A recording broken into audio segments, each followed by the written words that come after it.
నువ్వేం చేశావు? ఉద్దేశపూర్వకంగా మాట్లాడావు నువ్వు. ఏ శివాజీ ఉపయోగించినటువంటి భాషను నువ్వు ఉపయోగించావు. ఏ గరికపాటి వారు ఉపయోగించినటువంటి నీచమైన నికృష్టమైనటువంటి భాషను అసలు ఇంతమంది సబ్స్క్రైబర్లు కలిగినటువంటి ఒక టాప్ సోషల్ మీడియా ఇన్‌ఫ్లుయెన్సర్‌వి నువ్వెట్లా మాట్లాడాలి? పబ్లిక్ ప్లాట్‌ఫామ్‌లో ఏ విధంగా మాట్లాడాలి అనేటి సోయి లేదు నీకు. ఆ సంస్కారం లేదు నీకు. ఉద్దేశపూర్వకంగా డాష్ నా కొడుకులు అని అనుకుంటూ బండ బూతులు తిట్టావు నువ్వు. ఇన్ని తిట్టిన తర్వాత నీ ప్రమాదము నీ కిందికి వచ్చిందని తెలుసుకున్న తర్వాత ఇప్పుడు నువ్వు క్షమాపణలు అనుకుంటున్నావు.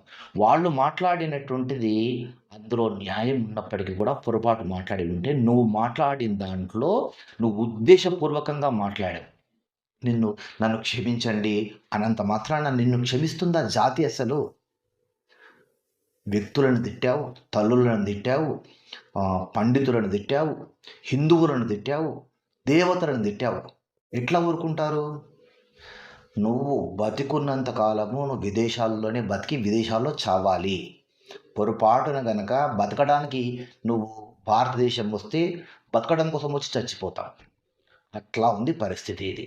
కనుక నాకు తెలిసైతే అసలు ఎవరైనా క్షమాపణ చెప్పాలి అంటే మన ధర్మము, మన సనాతన ధర్మము ఎవరైనా క్షమాపణ చెప్తే వాళ్ళను క్షమించేటువంటి గొప్ప ధర్మం మన ధర్మం. కానీ నీ పట్ల అయితే అట్లాంటి సానుభూతి గానీ, అట్లాంటి డిసిషన్ తీసుకునేటువంటి స్థితి గానీ ఎవ్వరిలో కనిపించడం లేదు అనేటువంటిది నా భావన. సో, నీ క్షమాపణలన్నీ కూడా వృధా. నువ్వు భారతదేశం వచ్చేటువంటి ప్లాన్ మాత్రం చేసుకోకు. అక్కడే బతుకు. అక్కడే చావు అని కూడా అనకూడదు. ఎందుకంటే ఎదుటి వ్యక్తి యొక్క చావును కోరుకోవడం కూడా చాలా తప్పు. ఒకవేళ నేను కూడా ఫ్లోలో చావు అని అంటే గనక I'm very sorry. Okay. So friends, ఇది నా అన్వేష్ పైన ఆయన ఆటగాడు అని అనుకుంటూ పెద్ద పోటుగాడు అనుకున్నాడు.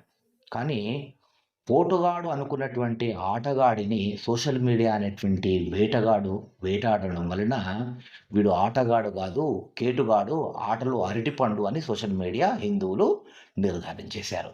ఇది ఫ్రెండ్స్ నేటి విషయము. ఈ వీడియో పైన మీ అభిప్రాయం ఏంటి? కామెంట్ రూపంలో తెలియజేయండి. దేశాన్ని కాపాడుకుందాం, ధర్మాన్ని కాపాడుకుందాం. ఎందుకంటే ఈ దేశం మనది, ధర్మం మనది. జై హింద్, జై భారత్, వందే మాతరం, నమస్తే.